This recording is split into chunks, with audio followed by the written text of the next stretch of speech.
Face à la rhétorique protectionniste du président américain, l'Europe n'a pas tardé à faire savoir son intention de défendre ses intérêts et beaucoup ont estimé qu'une guerre commerciale ne ferait que des perdants.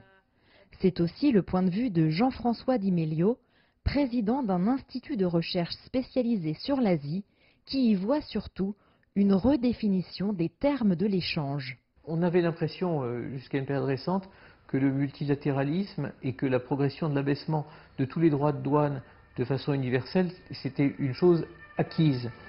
Aujourd'hui, on se rend compte en fait que tout le monde veut redéfinir sa propre position. La Chine veut redéfinir sa position comme exportateur universel, parce qu'elle est dépendante en fait de ses exportations, or elle veut développer son marché intérieur. D'un autre côté, les États-Unis se sont fixés un objectif qui est d'abaisser le déficit commercial américain de 100 milliards de dollars US par an, sachant que la Chine représente à peu près 250 à 300 milliards dans ce déficit commercial et que les échanges avec la Chine, c'est un peu moins de 400 milliards. Une reconfiguration des positions qui pourrait se régler autour de la table par la négociation. On ne peut pas aller à la guerre commerciale parce que aller à la guerre commerciale, ça voudrait dire qu'on arrête de se parler, ça veut dire qu'on arrête de traiter d'autres sujets très importants et on voit bien que le message américain est toujours très ambivalent. On attaque et ensuite on apaise parce qu'il y a un électorat aux États-Unis qui peut terriblement souffrir de sanctions chinoises contre les exportations américaines de soja par exemple, et ça c'est l'électorat de Trump. L'électorat agricole, c'est l'électorat de Trump. Donc on sait bien que de toute façon, il y a énormément de paramètres en jeu qui vont empêcher cette explosion nucléaire. Redéfinir les règles du jeu, c'est aussi l'analyse de l'économiste Pierre-Noël Giraud, avec une nuance toutefois, car pour lui, la finalité de ce conflit se situe dans la domination technologique.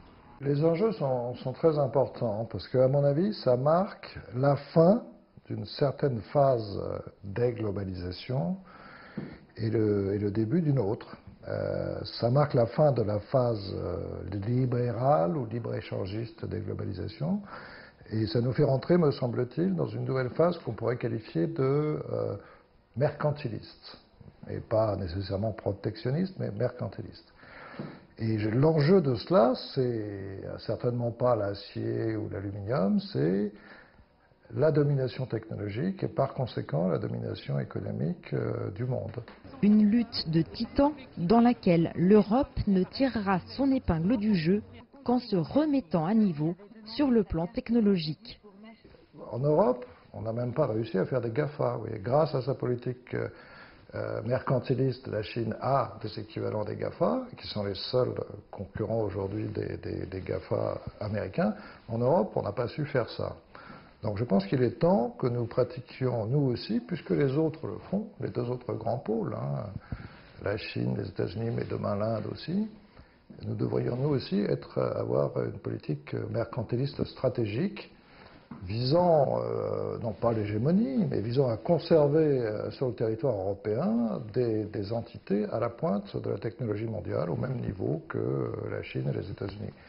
Au-delà de l'escalade des tensions entre les États-Unis et la Chine, c'est un rééquilibrage du monde qui se dessine. Un rééquilibrage dans lequel l'Europe devra elle aussi trouver sa place. Jade Charles, CGTN, Paris.